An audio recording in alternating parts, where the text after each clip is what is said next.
Hey, you may have noticed the video quality being a tad inferior compared to my usual vlogs. That's because, yes, I, Zak Wolf, am shooting this on the MiniDV format to celebrate its 30th anniversary this year. It was initially launched by Sony in 1995 as a higher-end consumer or prosumer home video format, touting a far higher resolution than the other analog home movie formats for consumers at the time, like VHS or Video 8 or High 8, being more on par with the professional digital Betacam format introduced 2 years earlier.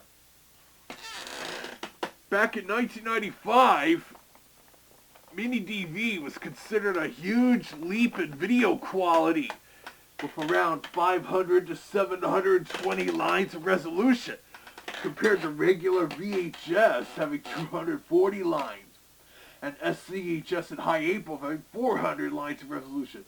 This was like broadcast television quality then. And as also with MiniDV, the tapes are much smaller, adding to the mass appeal. And as such, also the first MiniDV camcorders, they were a lot more expensive than analog ones then. The Sony DCR VX1000, the first one, cost $3,500, out of the average consumer's reach, but hobbyists and prosumers not minding spending that much could buy it. Being a 3 CCD camcorder, it was somewhat bigger than the consumer and prosumer MiniDV cameras we get in the 2000s using a single CCD. And of course, it was the first such camcorder that could transfer video to an ordinary computer, equipped with an IEEE 1394 connection, aka FireWire or iLink. Back then, this often required an add-on card of some kind, usually a PCI one like this. But by the 2000s, nearly all Apple Mac computers on the market sported a FireWire port, especially for this purpose. In addition to early external hard drives and certain digital audio interfaces. But only some of the Windows-based PCs came with FireWire built in. And so in many cases, MiniDV camcorder owners who wanted to edit their footage on a Windows computer would spring for such a FireWire PC card to make it possible. It helped that back in the early to mid-2000s, such cards would also come with consumer video editing software that was often a noticeable step up over Windows Movie Maker, such as the older ULEAD Video Studio or MGI Video Wave. And it also come with the very important cable needed, the FireWire one, being 4-pinned or either 6-pin or 9-pin. Because for some reason, most DV camcorder manufacturers never included such a cable with their cameras, so you often had to buy one separately. But if you were a Windows PC user getting a FireWire PCI card for your tower, then you often got such a cable as part of the package. I'm also reminded of back in the very early 2000s when Sony even sold Pinnacle Systems PCI FireWire card and studio consumer editing software under their own name, including the appropriate cable and either a set of MiniDV or Digital 8 tapes, depending on the camcorder you use. Which brings up another factor. Because of MiniDV being so expensive in the mid to late 1990s, Sony introduced the Digital 8 format in 1999 as a somewhat lower cost digital video alternative. In this case, you could shoot DV quality footage on a high 8 videotape, but I've already talked about that before. And anyways, to edit this MiniDV footage you're watching right now, rather than try to hunt down a computer from 30 years ago, the period-appropriate PCI card and video software, which could be either extremely expensive and kind of difficult then, I'm just editing it on my early 2008 15-inch MacBook Pro. And to add more to the retro feel, I'm using Adobe Premiere 6.5 on my Windows XP Boot Camp partition. That version of Premiere was originally released nearly 23 years ago. And it was made with DV in mind, and it was the last pre-Pro or Elements version of Adobe Premiere. I previously used it in my high school's TV studio 20 years ago, and it gave me a fun taste of real multi-track video and audio editing then. At that time, Adobe Premiere was popular, not just with professionals, but also consumers and hobbyists willing to go beyond what iMovie or especially Windows Movie Maker could do, along with some of the other consumer video editing applications at the time, like Pinnacle Studio or something, giving you only one video track and 3 audio tracks. And so I shot this in the standard definition MiniDV format for the throwback. As 8 years after the format's introduction, they introduced the high definition version of MiniDV, appropriately called HDV. Funny enough, I'm shooting this on an HDV camcorder for 2008, a Canon Vixia HV30, but I set it in regular DV mode for any standard definition shooting. Otherwise, I would use my Canon Vixia HV40 for 2009 for actual HDV shooting. And those prosumer professional DV camcorders I mentioned also would have a good quality microphone, mounted away from the tape motors and such, compared to several consumer-aimed MiniDV camcorders having a problem where the onboard microphone may pick up the slight whir of the tape mechanism as it records, which is why it's often advised to look for a MiniDV camcorder you can attach an external microphone to, as I have with the HV30 I'm shooting this on. Also, it's a little funny how, despite being a digital video format, it's recorded onto a linear medium, i.e. actual tape.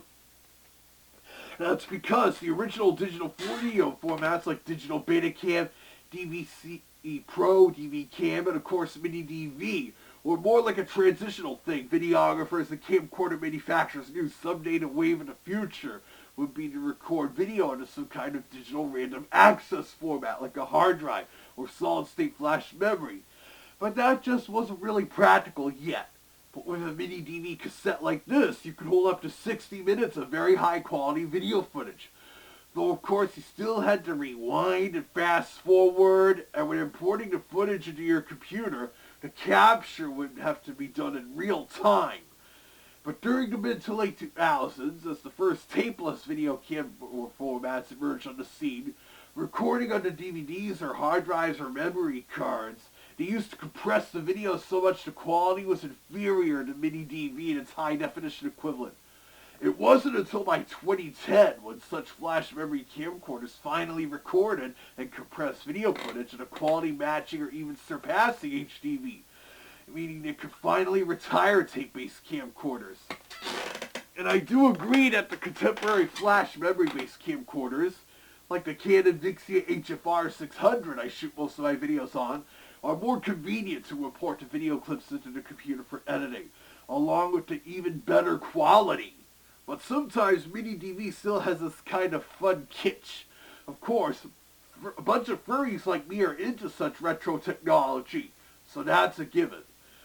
Also, 30 years ago, that Sony DCR VX1000, the inaugural hobbyist and prosumer 8 camcorder, proved to be especially popular with skateboarders making their own videos, with such crisp and clear DV footage of them showing their skateboard moves, especially since you could replace the standard lens with a fisheye lens.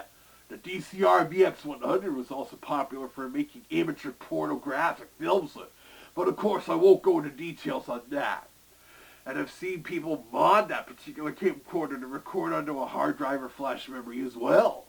As for editing, like I said, this was pretty revolutionary at the time, even with the real-time capture.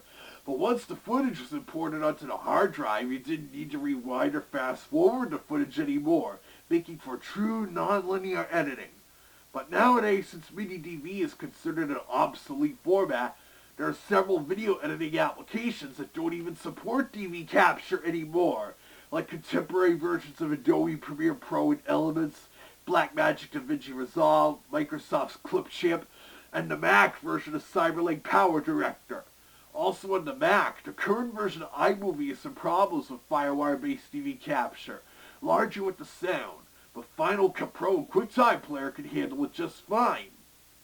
Additionally, the MiniDV footage will be stamped with an invisible date and time stamp, so you could see when your footage was filmed without having to permanently stamp the date and time in ugly blocky letters onto your raw footage the way you would with an analog camcorder. Another sign of video production moving forward in technology then. Also, editing this on Adobe Premiere 6.5 would take a bit longer compared to modern versions of Adobe Premiere Pro or Elements, or even some modern versions of iMovie or Cyberlink or PowerDirector or whatever. We sure come a long way. But since the MiniDV technology is now 30 years old and was considered obsolete by the early 2010s, if you have a library of MiniDV old movies, you may want to get those tapes transferred to your computer or hard drive or SSD or whatever. If you still have such a MiniDV camcorder or deck, and you have a computer with FireWire or Thunderbolt and the necessary cables or adapters, not those cheesy FireWire to USB things you've seen on Amazon, as those are merely a scam that can damage your computer, as I've already warned about. Along with maybe some kind of external hard drive or even SSD that's at least 500 gigabytes or greater, then you could do so yourself, provided you need to find a time to get it done, especially since the capture process is real time. And of course, with software to do it. While with modern Macs, you got the QuickTime player to do that. But if you have a Windows PC or even using Linux on said PC, there are several free open source or commercial options for capturing the footage from your MiniDV camcorder and tapes. And then if it's Linux, there are some free open source applications for that, like DV Grab. So that way you can have all your tapes safely on a digital hard drive or SSD before they start to deteriorate the way analog tapes do. Or if not, you could have a professional digitizing service do it for you for a bit of money. But so there you have it, 30 years of MiniDV, a prosumer digital video format that changed home movies forever. So I hope you found this informative, and keep watching my channel to see whatever I or my other two friends show off or discuss next.